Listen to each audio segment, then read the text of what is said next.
Hello, I'm Brandon Martini, a commercial pilot and flight instructor. And I'm Carson Vasquez, I'm a private pilot. And you're listening to the Aviation Mentors podcast sponsored by Stratus Financial. So buckle up because the Aviation Mentors are taking off.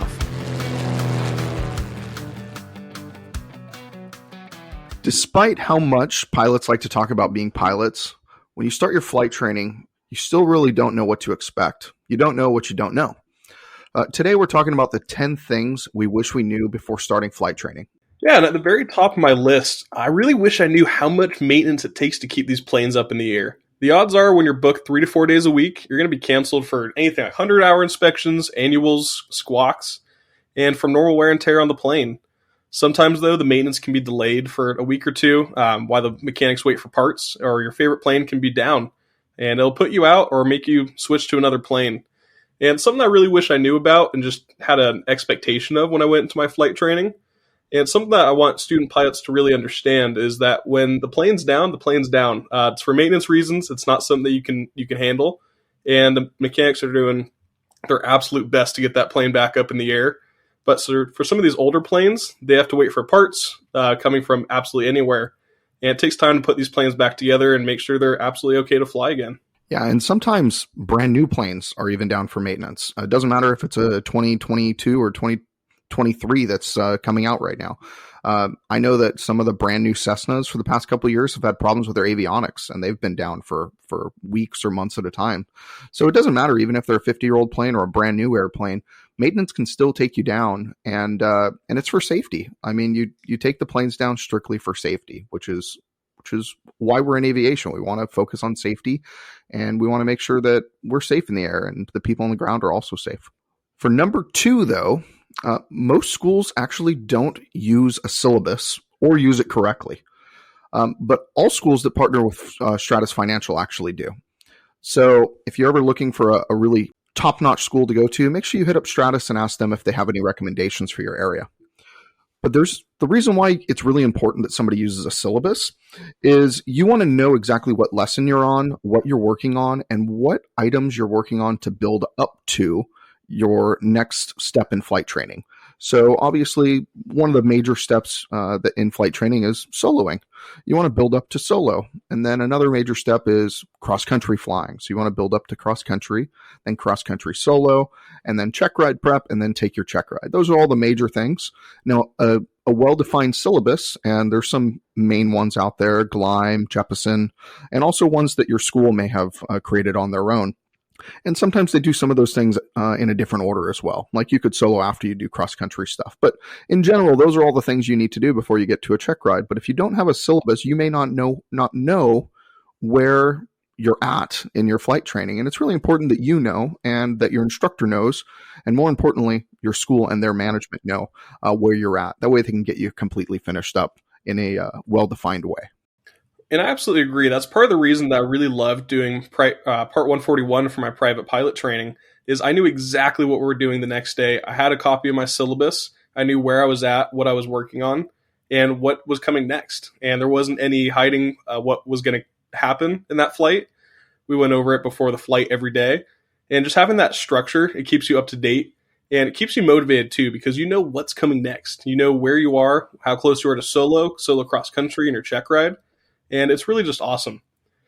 And for part 3, I didn't realize how hard it would be to look outside. I know it sounds kind of silly to a lot of people that aren't pilots. You're used to driving a car, used to looking outside the whole time. But when you're flying an airplane, you're really focused on what the instruments are telling you. Especially as a student pilot, you're really focused on making sure you're exactly the right altitude. The plane's not turning even a little bit. And looking outside is a really big thing. It's difficult for a lot of students, and especially during maneuvers. Even steep turns, stalls, turns around a point even, I would look inside more than outside. And you have to get a feel for the visual references outside by looking at the mountains, looking at landmarks down below, looking at little islands if you're doing turns around a point around a lake, like at Lake Matthews during my flight training. And getting that feel for those visual references outside, even flying by the seat of your pants and understanding just by the pressure on what left or right side of your body, feeling the pressure, knowing how much rudder to put in.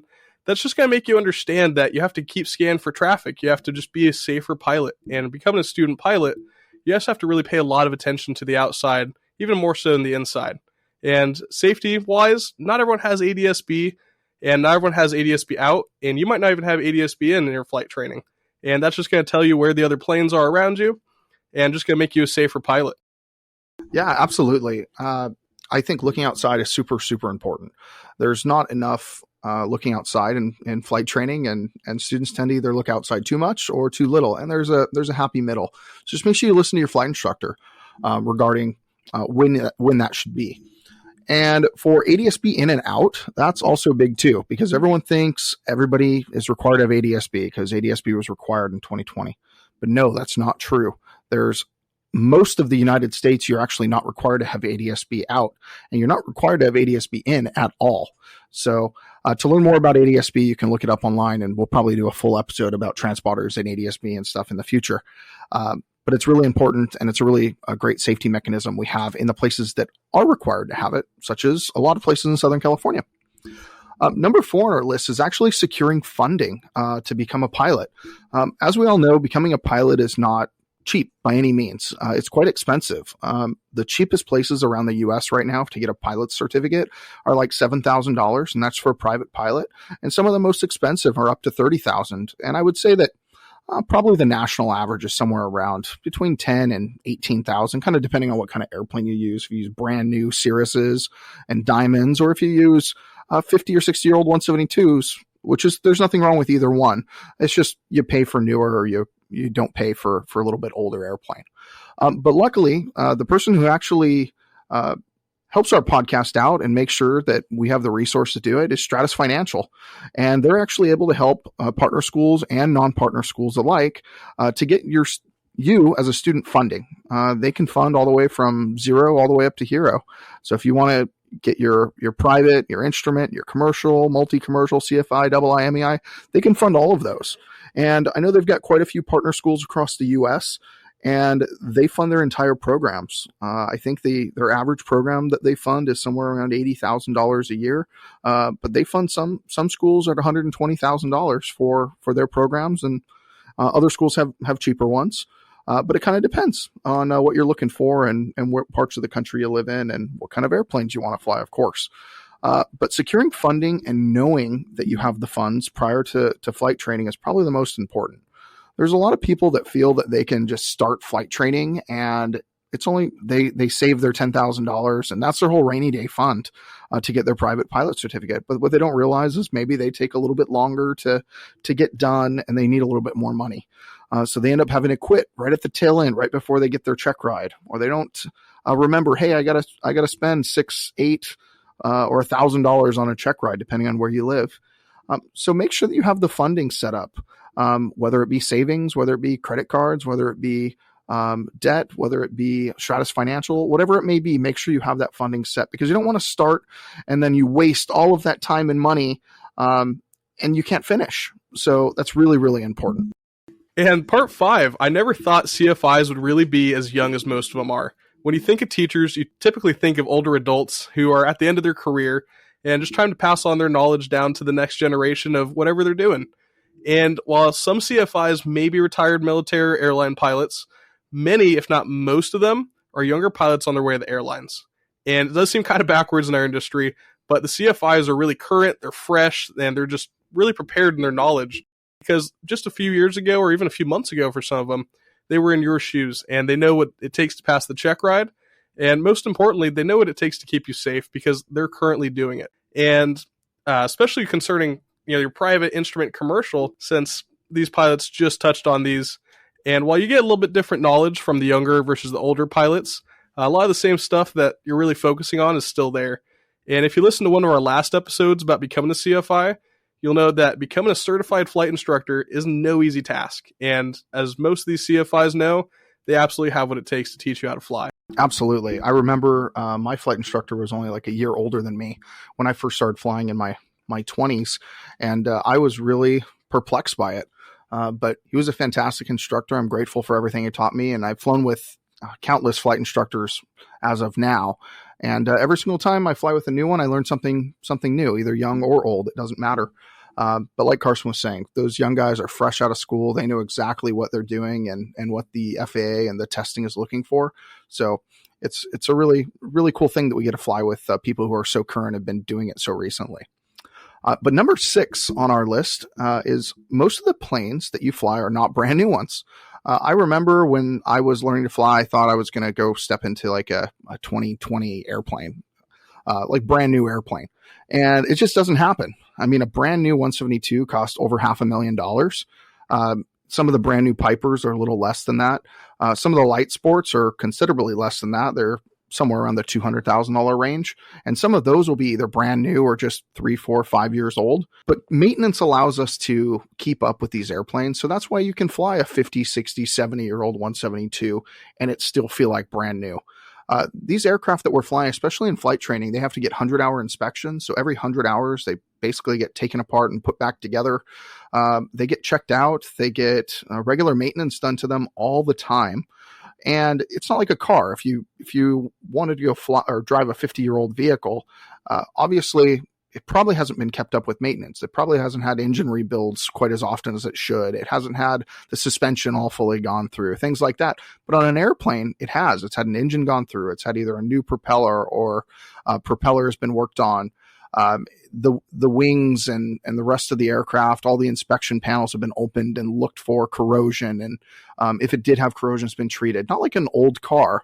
So it's totally different flying an old airplane versus driving an old car. So be ready when you get to your flight school that the airplane may be 30, 40, 50 years old. That's normal.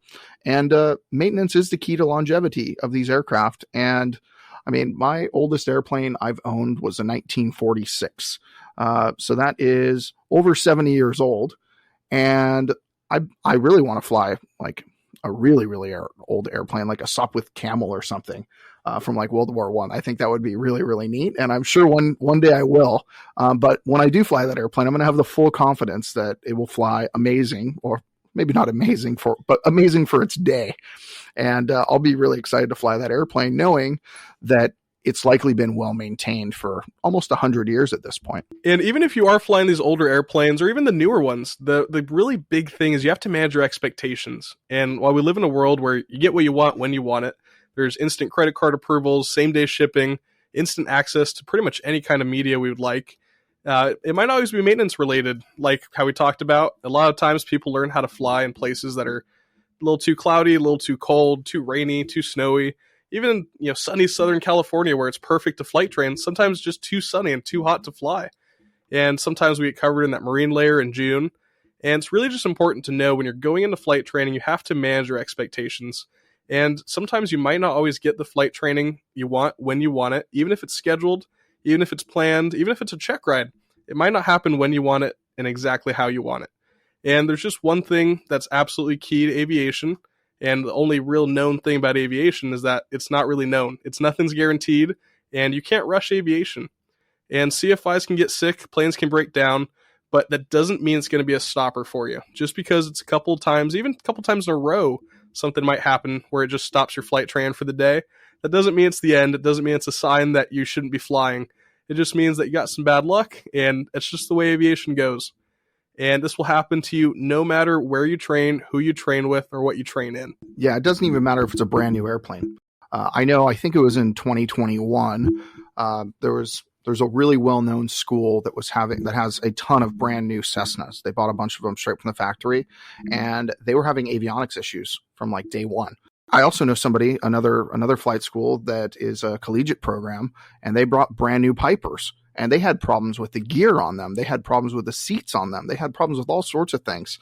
So even brand new airplanes have maintenance events, and it's normal. It's unfortunate, but these airplanes are pretty much handmade. I mean, they are made through factories, but it's not a factory precision like a car is, because they're not mass producing them on that level. They're making several thousand of them, but they're not making a million cars or a million airplanes.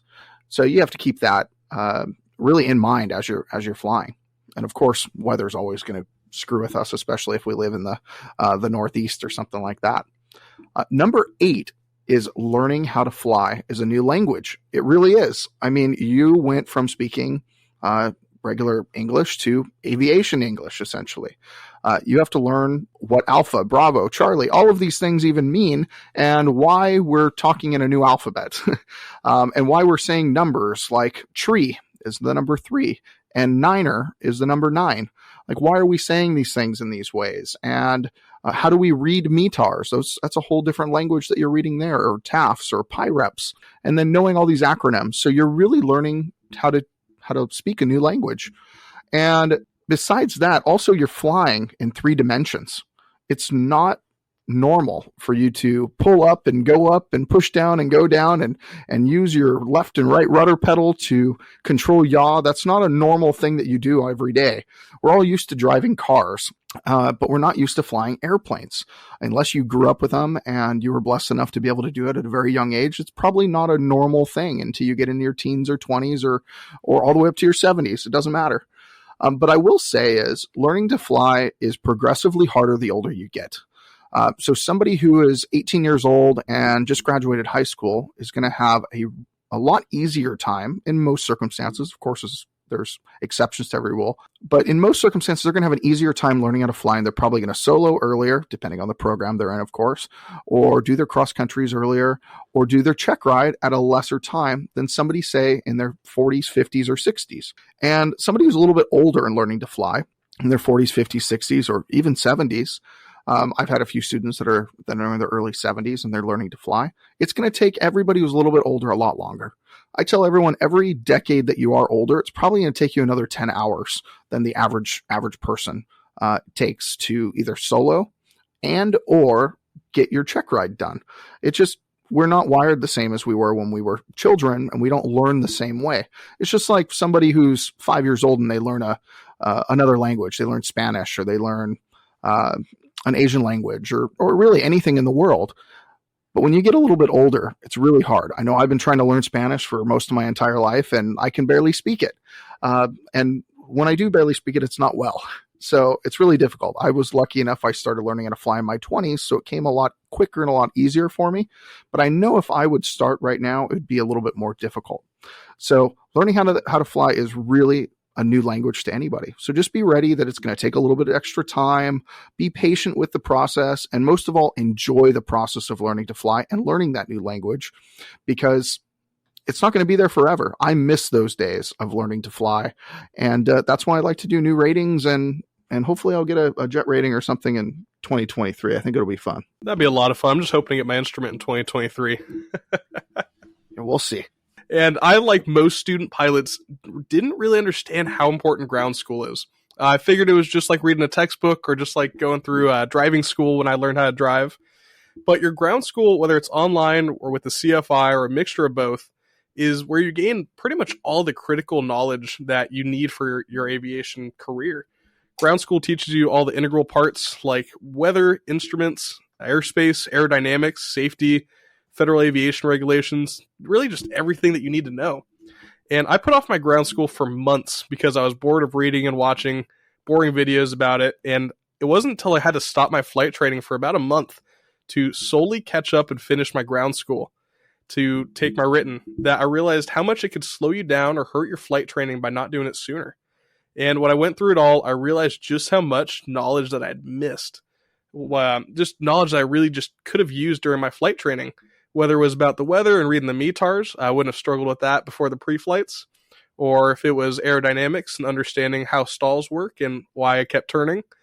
And it's just stuff that I really could have used during my flight training. And aside from that, it's a lot of stuff that keeps you safe. When you go through your ground school, you go through all sorts of safety things, whether with the plane and emergency situations, or even just pilot safety, like we did an episode about a couple weeks ago. But ground school is a really important part of your flight training that you shouldn't put off. It's not something necessarily you have to finish completely before you start your flight training. Definitely something you can do concurrently, but it's definitely something you don't want to put off. Carson, you're 100% right. Ground school is one of the most important things in learning to fly. And do what he said. Make sure you don't put it off. I tell everybody, and I think I've said this in previous episodes, if you fly 2 to 3 times a week and you study, and this is the second part of that everyone always overlooks or doesn't listen to, or you study 15 minutes a day, you'll get your private pilot certificate within 90 to 100 days, within 3 months. But it's really key. You must study a minimum 15 minutes per day to be able to pull that off. And if you miss a day, that means the next day you got to do 30 minutes. And if you miss 2 days, 75 or 45 minutes. So you're going to have to keep on going. But really, it's best keep up your training and keep on learning how to do all the ground stuff. And most of all, you need to listen to your school. If your school tells you need to do 5 hours a day, do 5 hours. If you're listening to me and you're just doing this for fun, do it for 15 minutes, and that's perfect for you. Number 10, our final one. Whether getting your rating, private pilot, instrument, commercial, it's an awesome achievement that you should be totally and completely proud of. But it doesn't mean you know everything there is to know. Earning your certificate means you have so much more to learn. You'll get into situations after your pilot certificate where you're pushed beyond your limits. So you'll learn much more in those situations. I remember a couple times where I was pushed past my limits with turbulence. I didn't know that an airplane can get flipped halfway sideways while flying at night, not instrument rated in the middle of the desert. That's a pretty challenging situation that happened to me, I think, when I had 65 or 70 hours, and I'm a pretty fresh private pilot at that point. I've also read a lot of books, and there's one that I like in particular. It's called Telling is Not Teaching. And it's written by a flight instructor, and every flight instructor I ever meet or I mentor, I make sure I give them that book, and I tell them, hey, you have to read this book. It'll change the way that you teach, because teaching's kind of an art. And that's why not everyone's a great teacher, but there's a lot of great pilots in the world. So regardless, make sure you continuously learn. If you see any aviation books, go get them. Go read them. There's another one called Stick and Rudder. I think it's $10 or $20 on Amazon. Go download that, or download it or buy it. It's a great book. I'm not sure who wrote it, but it's fantastic. I have it in my office right now. I just can't reach it with the microphone in my hand. But all of these things are fun to do, and after you learn how to fly. And don't just go for the private instrument commercial. Go get your tail wheel, and go get your seaplane rating, and go fly float planes, and do all the things that make aviation fun. I know next year it's not a rating or endorsement, but I really want to fly an airplane on skis. So I think I'm going to go do that. That would be awesome. And flight training is really the time of your life. And just like Brandon said, he misses it. And there's nothing like going to the airport, sitting down with your CFI, going over the syllabus, doing your weight and balance, checking the weather, pre-flighting, and then just going up in the air and taking in and learning everything you can from that CFI. It's a really exciting part, and I don't want you to forget that. And while you may be in it for the crazy amount of money that these airline pilots are making now, which we're definitely going to do an episode on soon, don't worry. But even if you're in it for that, there's still a reason that you started doing it, and there's still a reason you keep doing it, and it's for the fun. And the really exciting part is the flight training, and it can be tough, and most people aren't really appreciative of it until they're well beyond their flight training and looking back. And I know I'm in my shoes. I have my private and this whole next year ahead of me. I've got a lot that I want to do, and I'm really excited for it, and I don't want to take that for granted. And I hope today's podcast makes you more aware of what's to come with your flight training. And if you're finished with your flight training, I hope you're able to look back and reminisce and appreciate what an awesome time that flight training was for you. I'm sure going to do that, Carson. If you'd like to reach out to either one of us, you can definitely reach me at Twitter. I'm very active on there lately. Or on Instagram at Mr. Martini Guy. Or you can reach Carson at Carson_AV17. And as a wrap up for the day, remember, we're here to guide you in your aviation journey. So fly safe and enjoy the ride.